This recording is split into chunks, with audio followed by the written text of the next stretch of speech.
is no tomorrow. There is no tomorrow. Welcome back. ShowTime Speaks. It's Kenny Reds in the building today. I'm introducing the show. What's up, ShowTime? What's up, my boy? How you feeling today, man? What's good, man? Episode 10. Episode 10. That was cool, bro. How'd I feel? That was cool, bro. You gave it to me this time. You feel me? Yeah, episode 10, man. Make sure you guys follow ShowTime Speaks, ShowTime Sheet, K-Reds, everything. Yeah. Apple, Yeah. Spotify, yeah. YouTube, Yeah. all that. Yeah, You know what I yeah, mean? yeah. Again, Tap in. Yeah, tap in. It's a blessing to be here today, man. We're live. We are. I know a lot of things is going on right now, but Yeah. we back again, bro. We back. I'm happy to be back. I'm happy to be here in this atmosphere. Yeah. What's the vibes for you, bro? How you feeling? It's kind of, it's been hard. It's been hard, but we got some good things too going on. Yeah, though. we got some great things going on. Yeah. And before we hop into how I'm, feeling in this current state of mind, Yeah. with free agency and stuff that's going on, and we locked up a deal this week We locked it in. with Cozy Jewelers, man. Yes, sir. That's like when we pop the confetti and we have a little bit of fun, man. We been working on this sponsorship for, a little while now, and, been having a few conversations about it. And we had the first meeting, then we had the second meeting, and me and Kenny went to go speak to him, and it just feels good to be able to do business, man. 100%. And to be able to, bring both sides together and collab together. And I am extremely excited about this. When you get a chance, I want you guys to follow at Cozy Jewelers. Like, listen, it's a family-owned business. When you see this 88 piece, we got K-Red's piece coming soon. Yes, sir. Just extremely excited about it. Like, talk about how you feel about, like, because I'm overwhelmed with joy, because, just being able to sit down and do business with somebody like that, of that caliber, and, his family background and what they do. They've been around for about 34 years. And just to be able to partner with somebody as reliable as him and what he's doing, he's really big with the engagement rings, but now he's really trying to tap into a whole new market. I think it's just cool, first and foremost, because it all started with Coz from a DM. Yeah. He DM'd me one day and was like, yo, Kenny, I guess we know a couple mutual people, and this is what I do. Yeah. Have you ever thought about getting a piece done? I'm like, dang, man, I want a piece. I always wanted a piece done. And he made some mocks for me. Yeah. Of course, it never got done. I never pulled the plug on it. Yeah. But you introduced me. I introduced you because I know right before you left, I think. Yeah. And I told him, I'm like, look, my boy Sheed wants a piece, and we went up there. Finally met him. Yeah. Good vibe, good energy in there. Great energy, Again, man. family business. So Yes, we got to bro. meet his niece there and things Yeah. like that. And it's funny how things come all full circle. Full circle, bro. And we talk about this a lot, relationships. Yeah. And both of us kept a good relationship with Yeah. him. And Yeah. of course, he loves what we're doing. He does. And I'm excited, bro. We're gonna all grow together. Yeah, we're gonna man. grow It's special. together. Yeah. It's like how I close the show. Continue to walk on this journey. Continue to be with us. And it's just like when you see somebody that enjoys what you're doing and wants to be a part of it, it makes it all special, man. 100%. So I'm excited, man. But let's bring it to this, man. I know last week we talked about free agency, and I know free agency is going on right now, bro, and a lot of things is going on. Yeah. A lot of uncertainty for you. Yeah. I actually just saw that video you posted this morning, and it gave me crazy chills, bro. Let's just talk about how you feeling right now. And can you just, for people who don't know, tell them what's going on. Okay. Man, it's hard to talk about something that means so much to you and a place that meant so much to you and still means so much to me.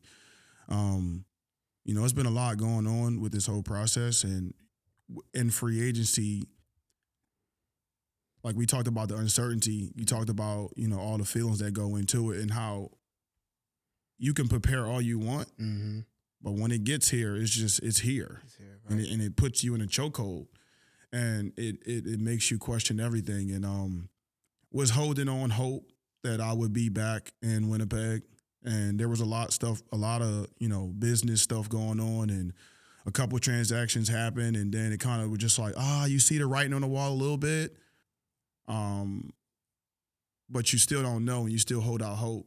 And, you know, like last year, you know, it was kind of the same way, where like I held out that hope, and eventually I made my decision, like, you know what, like, I don't care if this is an emotional decision. I don't care where this might take me or what the outcome is in that moment. I want to be with the people who I care about. And in this business, you don't often get an opportunity to do something like that. And it's hard to walk away from that place. It's hard to, it's not just the place, it's the people. Right. And this is to the fans of Winnipeg. I can't tell you how much I love you guys and what you guys mean to me. And you guys gave me a home. It's like I was searching for a place, like we all are in our life, where you just want to be happy. And it doesn't matter about the circumstances. It doesn't matter. You just want to be happy. And I was searching for that happy place. I was searching for a place to go to feel okay, you know, because like I said, I'm a ball player, and all I ever wanted to do was play ball. And to get that opportunity, not only to come and play ball, but to grow as a man, to change as a player, to bring the people around me and bring them up, and to have a fan base who loves the game as much as I do. And the passion and the love grew over the years. It went from, I never seen an 88 jersey other than it being on my back, to walking around the stadium, and just before the game, I would literally stare around the whole stadium and just see so many 88 jerseys. And I remember when they start selling the jersey in the store, and how much that meant to me, you know, and being able to be out in the community and being able to share my passion and my heart. And they'd never seen anything like that before. And to be able to bring that to you guys is like truly, truly special to me. And it will forever be in my heart. And we talked about the video that I just posted. Crazy. I still got the chills from it, man. It has taken me 2 weeks or a week and a half to accept that I'm not coming back. Yeah. And it's probably been the hardest thing in my life, because I've created so many memories, bro. I've sacrificed so much to be there. Yep. I've sacrificed money. I've sacrificed time. I'm in debt. I got money problems too. You know what I'm saying? I'm just like every other human who goes through things, and I'm not this rich football player who has it all figured out and has all the means, but I made so many decisions to be with that organization and for that team and for that place that it'll be forever for me. Right. You know what I'm saying? Because it was bigger than just me. Right. It took me a couple of days to put that video together and to put it out there, because I was still holding out hope. I was still holding on to something that I felt like it was still there. Like, it can still happen. Like, I can still go back. It can, you know, and one of the reporters, you know, Ed Tate texted me last night and was just like, and he said the same thing to me. He said, I hesitated sending this message because I was still holding out hope that you would be back. Crazy. So posting that video today, it hurt. Yeah, for sure. It's like somebody said to me, it's like breaking up with a girlfriend. It is. You know, and not gonna lie, man, I watched the video multiple times now, and I've probably cried multiple times just looking at the video. And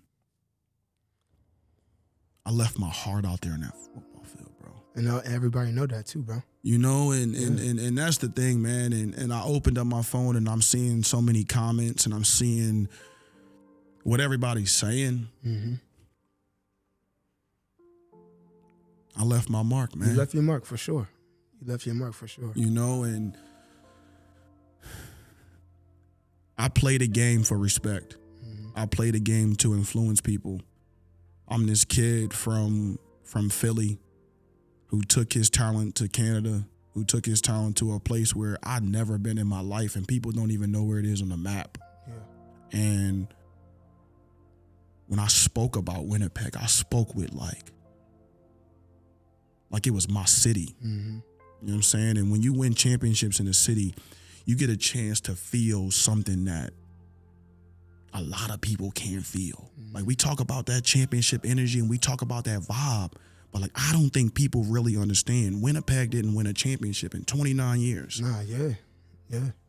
When we won, people were in the streets crying. Yeah. And like embracing you like you were like family. Yeah. You know, we talking about a blue-nose, blue-collar, lunch pail, hard hat wearing city that they show up for their football games, man. And, you know, it'll, I can still hear the crowd. I can still feel the energy. I can still feel the people. I can still feel all the relationships that I've built, you know, on the staff, in the community, my massage therapists, my yoga instructors. Like, I said it was like my second home, and it was. It was, for sure. And it's going to take me a long time to lick my wounds with this one, and I'll find my happiness again. Yeah, for sure. And, you know, just to bring this up, just referring back to T. Smith. Yeah. He said to us, like, he always knew, like, things had its time to end. Yeah. So, like, when you look at it like that, too, bro, like, at the end of the day, this wasn't going to last forever. No, I know. You know what I mean? So, and everything got its time to end. So, I think you left your mark there, even from my experience, bro. I've been there twice. Yeah. And the experience I had from, like, coming from the States to there, and, again, I think, I'm truly saying this, bro. I think you made the CFL cool. From my standpoint. Nobody, I never was watching a CFL football game. Nobody around here was watching CFL football until, you know, you came into it. Yeah. So, like, for me, bro, I just want to let you know I'm proud of you, and I'm grateful to experience what I experienced. Like I said, I came there, my first game, one is cold, whatever, but I'm sitting next to a guy, and, you know, we talking, da-da-da, and I'm telling him where I'm from. I'm from Philly. Yeah. And I told him that you were my brother, best friend, and, you know, I trained you. Then just the excitement he had. Yeah. Oh, my God, he's like one of the best players. You know what I mean? Yeah. And, again, having that experience of seeing people wearing your jersey. Yeah. Seeing the fans go crazy when you come out. You know what I mean? So, like, I'm grateful that I had the opportunity to witness that, because not everybody knows what that experience is. I know, man. And, you know, again, bro, good things gonna happen, bro. When one door closes, another door is gonna open. So, you know, you just gotta keep that same mindset. And, you know, also we gotta be comfortable being uncomfortable. Yeah.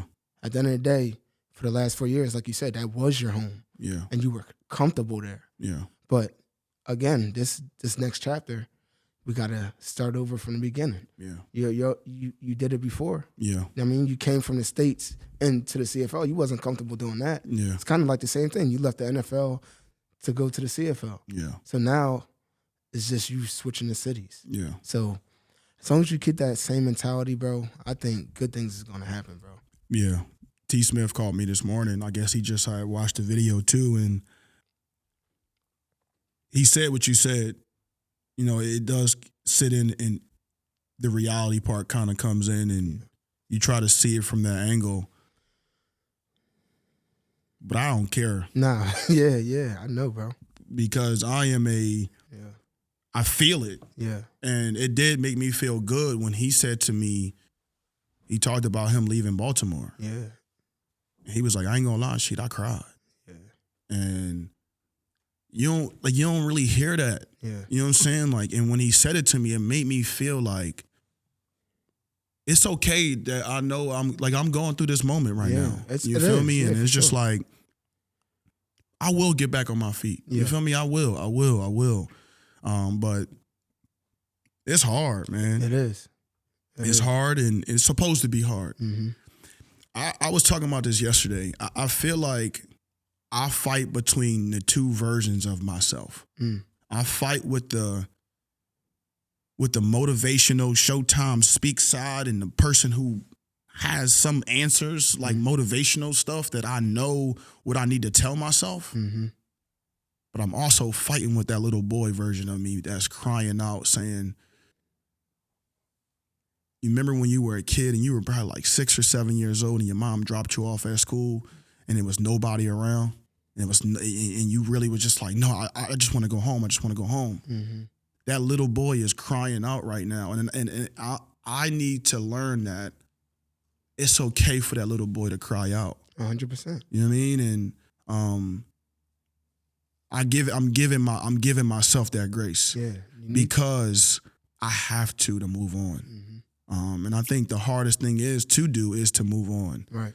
I just want to spend this time like shouting out like some of my teammates and some of the memories and some of the things that made that place home. You know, when it comes to, Dembski, he's one of the first people that pops up in my head, in my mind, and in my heart. Great dude.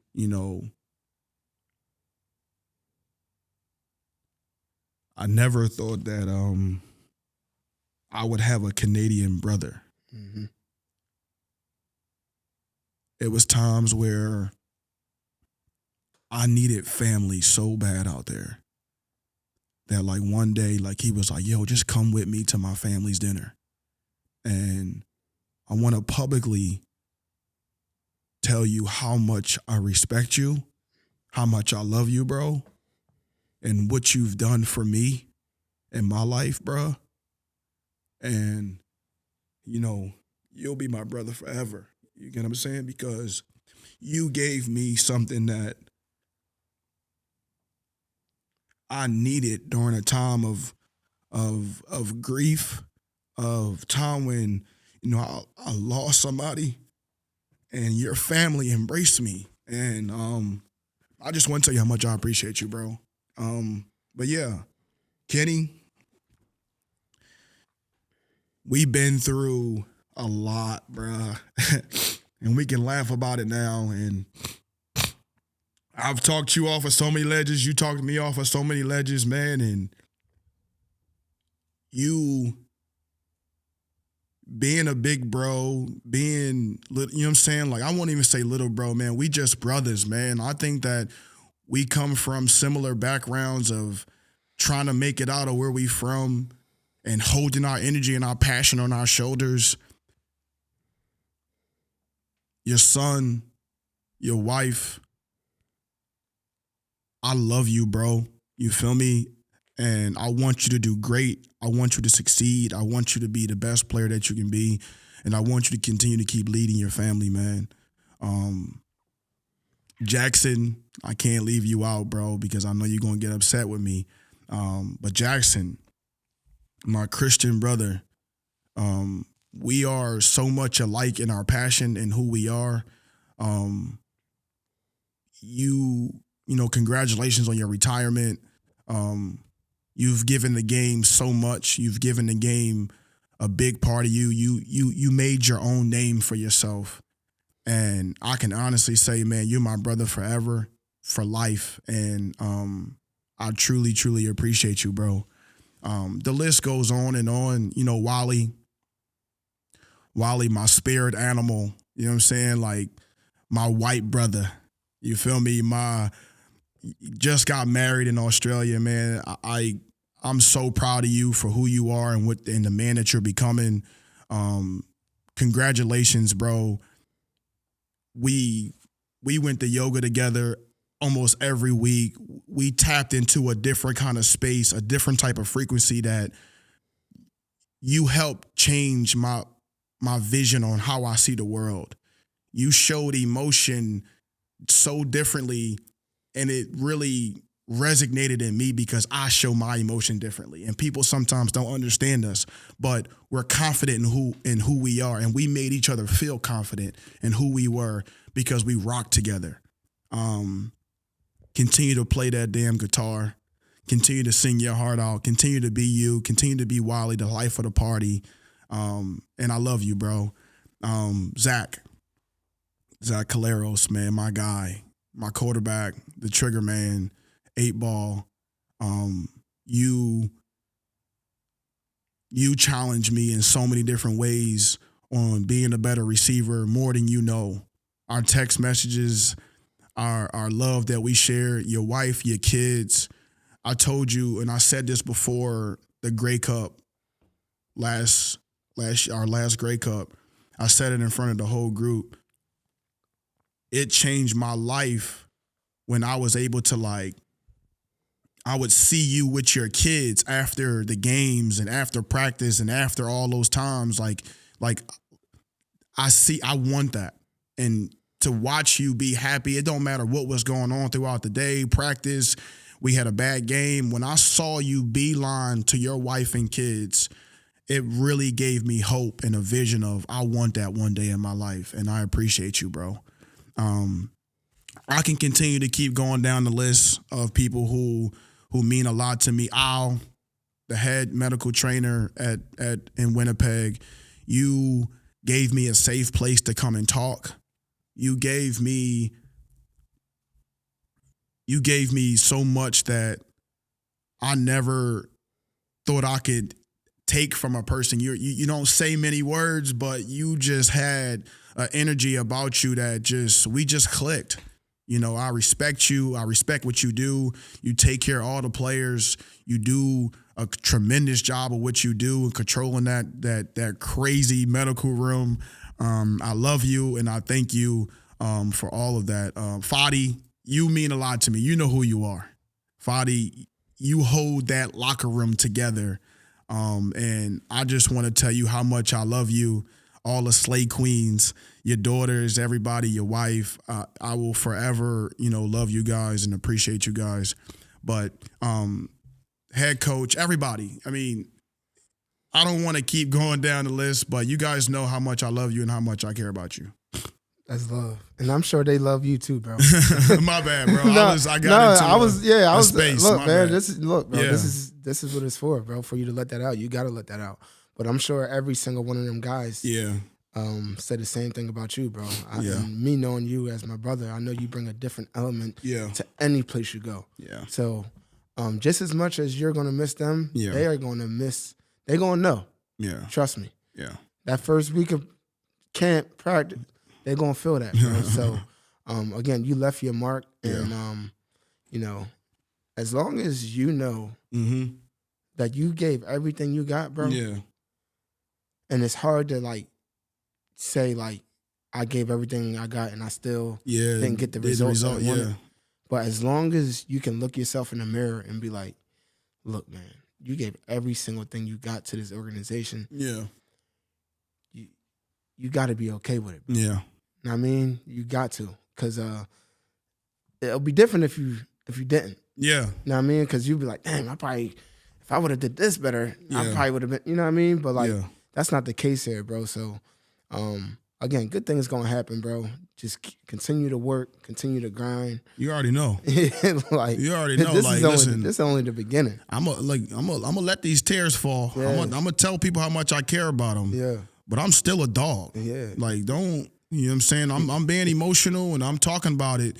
But I told you, what ShowTime Speaks is about being vulnerable, I'm letting it out. Yeah. That's what this place is for. I'm going to let it out. Right. I'm going to show you how human I really am and what we doing over here. Yeah. But I'ma still talk my shit though talk too. that shit. You feel me? Because that's who I am too. Yeah. And I'm not no quitter. I'm not sitting up here trying to boo-hoo and trying to, I'm just saying how I feel. Yeah. And how much I really did love that place. And there are no hard feelings. I know how business works. I've grown up, but it's hard. And that's life. That's just where I'm at with it, man. Yeah. I mean, who knows what's next? That's what I was just about to ask. Yeah, my phone is like blowing up right now. Yeah. People like sending me all these text messages and they seeing it for the first time. Yeah, I don't think that's crazy, man. You're just seeing all the love, you feel. It makes you feel appreciated. You feel it. You feel it. I feel it. Man, I remember, man, I used to walk into the team like store. Yeah. Man, I would have that place turned up, yo. Yeah. Like those are the memories that I'm gonna remember too. Like the plane rides, us acting crazy on the plane, the championships. Oh man, I was drunk as a skunk on that damn plane when we was coming back from that second championship. Two chips. Yeah.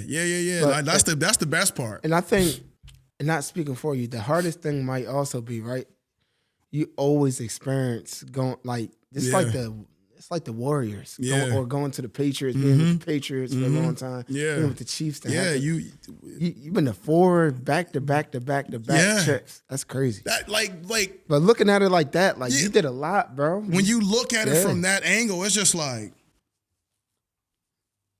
I had a huge part to do with that, and it's hard when you're not the person going forward to be in it and got paid and feeling good, but that's not my journey. Yep.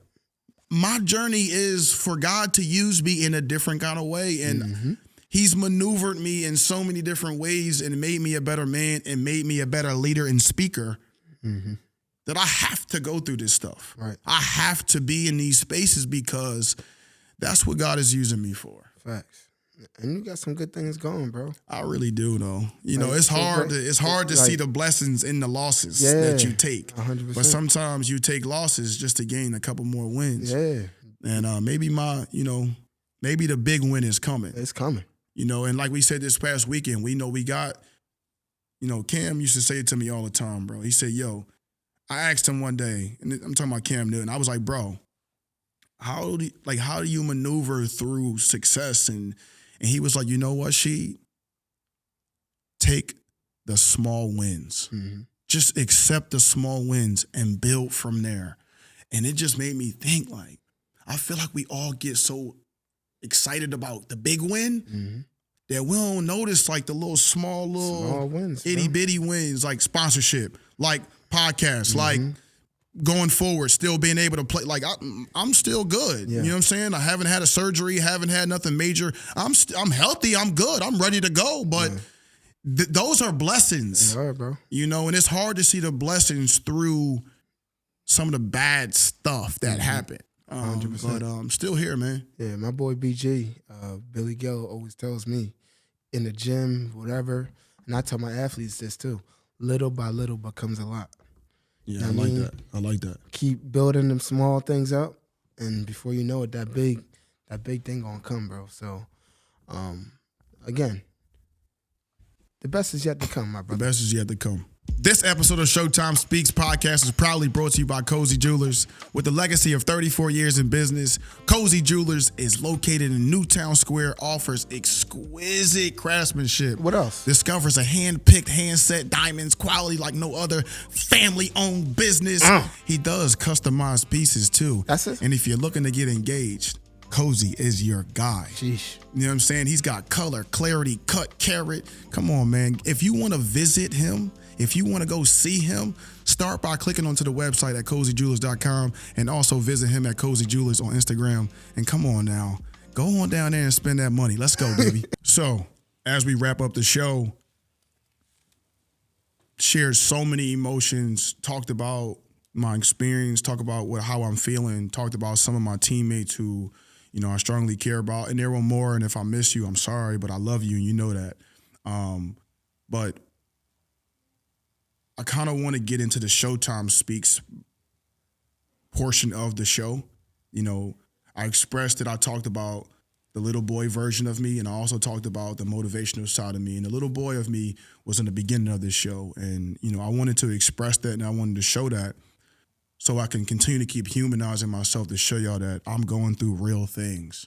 But the other side of me, of the motivational side, understands that this is a part of life. And these things do happen in life. And that I think that it's important to really speak on, show emotion towards it, but also give the lesson behind it. So when it comes to change, there are 7 stages of change.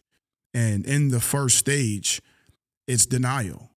You're like, man, this could never happen to me, or this could, I don't ever seeing this happen. I was on the phone with T. Smith and we talked about, I never thought that this could happen to me. And you think that because you're a good player, you think that because of what you do in the community or whatever that you feel, you never think it could be you. And in this situation, it's me. And, you do deny it at first. But then once you get to that stage, it's the part of realization that you feel that lets you know that this has actually happened. This is actually taking place. You're going through a realization period of this could possibly take place.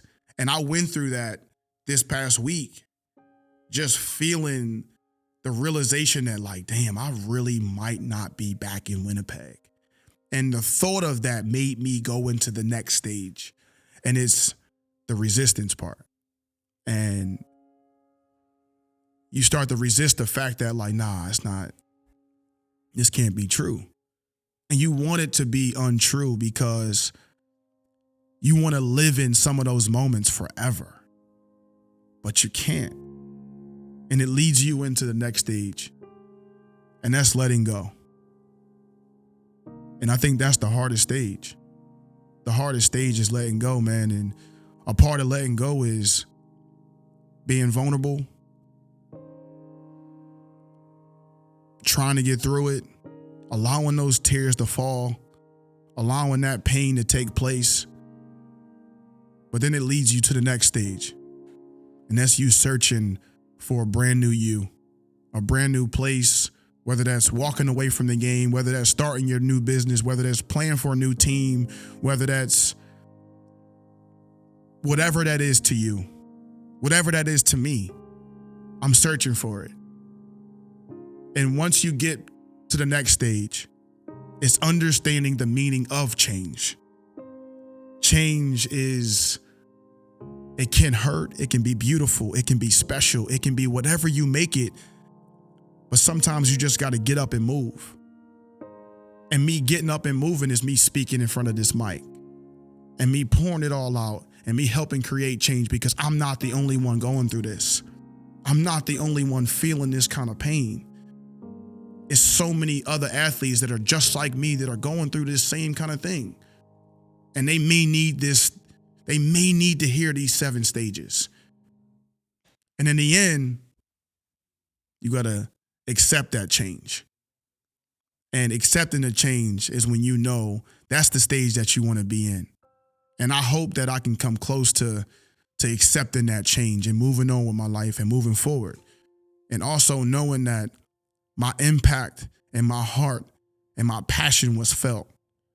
And that the reason why I play the game is truly, it's heard, it's felt, and people listen to when they heard me speak and they opened their eyes when they saw me play. I love you guys. I love you, Winnipeg. I don't know what my future is. I don't know where God is going to take me. But I'm a firm believer that, I said it last week, God gives his toughest battles to his strongest soldier. And I'm one of his toughest soldiers. And I'll continue to keep marching. And I'll continue to keep moving forward. And as I always say, continue to walk on this journey with me. Continue to be with me. And it will always be ShowTime Speaks.